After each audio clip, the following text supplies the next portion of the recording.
There are 8 game mechanics in Albion Online that you simply can't improve without.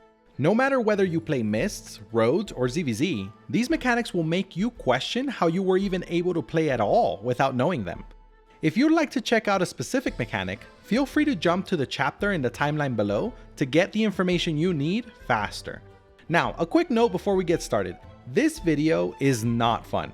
The purpose of this video is not to entertain you, nor is it meant to be watched in its entirety. This video's purpose is to provide quick access to critical information about game mechanics that can be shared and reviewed easily, such as posting them on your guild's Discord as a guide to teach new players, or like a mini encyclopedia of sorts. With that said, many of these mechanics are very technical and are quite dry, but they are all incredibly important to understand. With that being said, let's get into it. First up, we have the absolutely critical crowd control diminishing returns. Generally speaking, people understand crowd control to be anything that inhibits movement such as stuns, roots, and slows. However, in Albion Online, crowd control also includes forced movement such as fear and flee, including also things like knockbacks and knockups. Lastly, polymorph is also considered to be its own crowd control type, perhaps hinting at future weapons that may use this mechanic? All of these different types of crowd control are affected by diminishing returns. What this means is that the more times a player is affected by the same type of crowd control, the less effective that ability will become. The reduction in CC efficiency for each type increases by 30% each time that type of CC has been applied, to a maximum of 80%. In effect, 3 instances of the same crowd control type on a player will apply an 80% diminishing returns to duration on any future crowd control of the same type.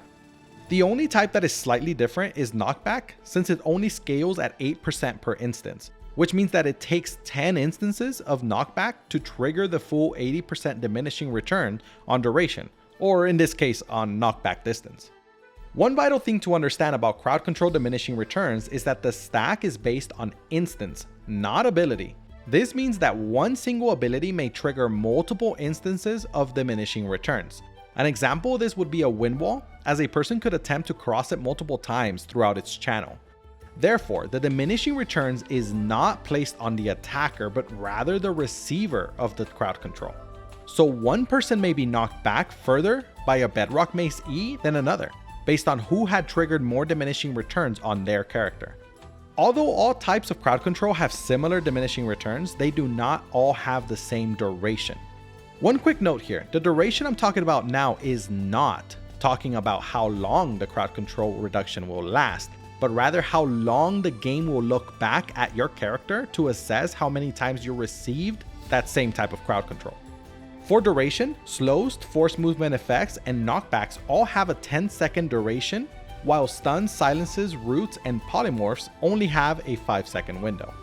A quick example of this is if you get stunned for 3 seconds by an enemy, and within 5 seconds someone else stuns you for another 3 seconds, that second stun will only last 2.1 seconds because it was reduced by 30%. A third stun of 3 seconds that is still within the 5-second duration window would only stun you 1.2 seconds, a reduction of 60%. And any stun after the third would then be reduced by 80%, which means that a 3-second stun would now only stun you for a bit over half a second. As time moves forward, the stun that happened outside of the 5-second window would fall off and no longer be applied into this calculation. So what can we take from this? You need to stagger your crowd control as much as possible so that the instances of crowd control diminishing returns can be separated and drop off. Also, make sure to diversify your Zerg to include as many different types of crowd control as possible to avoid overstacking their diminishing returns. Moving on to the next mechanic, we have the spell damage cap. There are actually many different caps for adjusted stats, but spell damage is one of the most important. If you want to learn about the others, just apply the same concept from this because they all work very similarly. Looking at it quickly, the most spell damage increase your character can get is 100%. Now, we have to dissect what exactly applies to this 100% because not every spell damage increase is counted. The 100% is only applied to buffs that are temporary, such as abilities, food, potions, and more. What it does not include are buffs that last forever, such as armor passives and armor stats. One thing that people often get confused about is the buff from Command Mammoth because it is a temporary buff. However, Command Mammoth's charge skill is unaffected by this cap because it is not a spell or ability damage bonus. Rather, it is a buff to damage versus players. One thing that is usually forgotten is that there is also a minimum cap or a debuff cap. The debuff cap for spell damage is 80%. So in effect, a Guardian Armor and one tick of a Black Monk staff would hit the maximum debuff cap. A side note is that there is an overall damage soft cap at 150% that includes all damage increase buffs, permanent or not.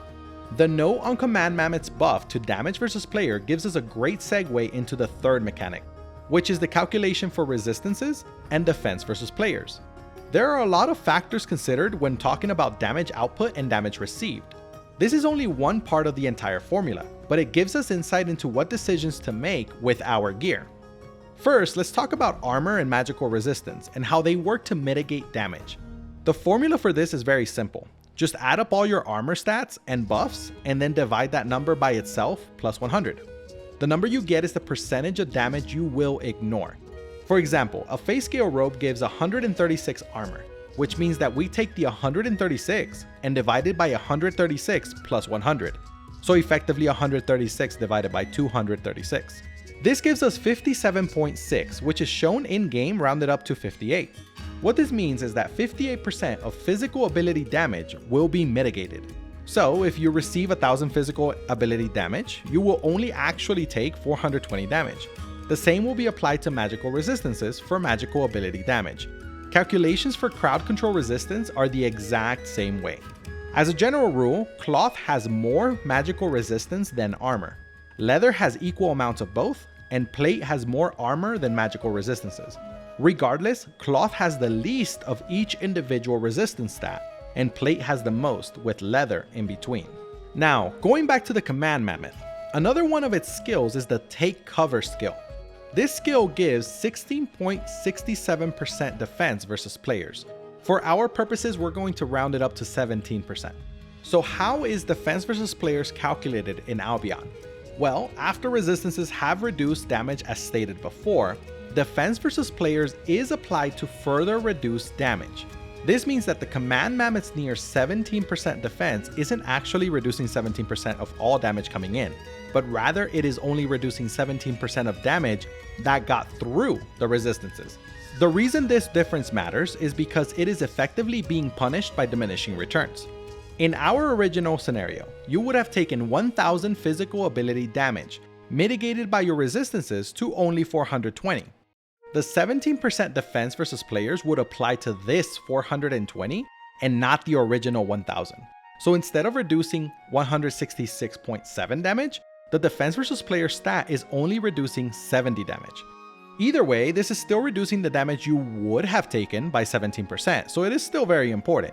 But the reason it's important to understand this is because stacking defense versus player stats may not be the optimal choice at all times. For example, an Aegis shield will give you 8.7% defense versus players, while a taproot will give you 261 health. The question then becomes, what is more valuable? 8.7% reduction in damage you would have taken, or 261 more health? Being that tanks take significantly less damage due to their high resistances, they may benefit more from higher health rather than a percentage reduction, while those with less resistances may opt for defense as they would get a bigger value out of the damage mitigation. A more extreme example would include the decision between Resistance Potion and Gigantify Potion. A Tier 7 Resistance Potion gives 46.8% defense, while a Tier 7 Gigantify increases your health by 119%. If you have 2500 health as a DPS, then you get 2975 extra health, which brings you to a total of 5475 health. If you take 1000 damage, you would be down to 4475 health. Now, when Gigantify ends, it will bring you back to your normal health as a proportion of your current health. This means that your health will then become 2043. In effect, you only took 457 damage out of 1000, which means that you mitigated 54% damage instead of the 46.8% you would have mitigated with a Resistance Potion. Obviously, this does not take into account the other effects from Gigantify and Resistance Potions. such as the fact that Gigantify will also reduce your heals received by 54%. But these are the choices you have to make individually. One final note on this: stacking defense versus all does not apply more diminishing returns. It all is applied to the damage right after resistances. Moving on to the next one, and don't worry, the next few won't take nearly as long to explain because they are much less technical. AOE Escalation, or Area of Effect Escalation, is a mechanic that increases the damage you deal to enemies based on how many enemies you hit with the same ability. When hitting a single enemy, there is no extra damage, but every enemy that you hit as well as the first enemy will increase your overall damage to all enemies hit by 8% each until a maximum of 56%. So if you were to hit a Brimstone on 5 people, you would get 32% extra damage, whereas if you hit the same Brimstone on only 2 people, you would only receive 8% extra damage. This brings us back to the 150% overall damage soft cap we mentioned earlier. AOE Escalation is not affected by this cap, which makes it significantly more important than other damage modifiers. The next mechanic to talk about is Healing Sickness. Healing Sickness is a debuff you receive when you have been healed by multiple healers in a short amount of time. While you have the debuff active, it will continue to reset each time a new healer heals you, and the debuff will increase. At 2 and 3 healers, you will receive 35% less heals. At 5, nearly 50% less heals, and at 10, almost 70% heal reduction. The sixth mechanic for success in Albion Online is Disarray. An issue only really seen in ZVZ, Disarray is a debuff you receive for being in a zone with a large number of players from your guild or alliance. The debuff reduces 3 things. Number 1, your damage.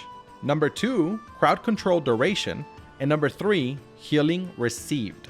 The percentage your abilities are reduced is not the percentage of disarray you have, but rather the percentage difference between your disarray and the enemy's disarray. For example, if you have 103 guildmates in the zone, you will have 37% disarray.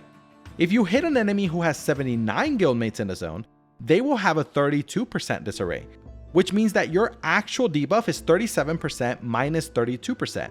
Which is only a 5% debuff. It's important to note that once allies have accepted Cluster Q into your zone, they will now contribute to your disarray within the zone. The final 2 mechanics work together, but we'll look at one first because the second acts on the first. The first is Resilience, or Focus Fire Protection. First off, the reason people call it Resilience and others call it Focus Fire Protection is because the stat has changed names over the years, and because the in-game stat that mitigates it is called Resilience Penetration. Regardless of the name, Resilience is a stat that reduces the damage you take based on the amount of enemies that have hit you within a 10-second window. Once the Resilience buff is applied to you, it lasts 5 seconds, but is reset each time a new enemy hits you within the 10-second window. It used to be that melees would gain a much stronger Resilience buff than ranged players, but the Paths to Glory update changed that, where now the Resilience gain is equal for all players involved.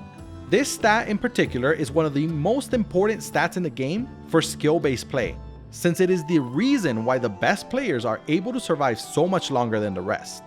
If you learn to hone in on this stat, you can ensure that you always have a high defense and are ready to take a full engage from the enemy and still survive. One quick tip on how to do this is simply do your best to annoy the enemy during off cooldowns to make them drop a simple Q attack or auto attack. Obviously, make sure your positioning is good so you don't accidentally get engaged on when you're not ready. A quick note before we move on. The Resilience buff is not a buff you can see on your character. It is internal within the game mechanics itself. The final mechanic is Resilience Penetration. This mechanic is a stat that is only available on melee weapons and provides a percentage reduction to the enemy's Resilience buff. For example, if the enemy has 50% Resilience buff, they will mitigate 50% of damage coming in before resistances are applied.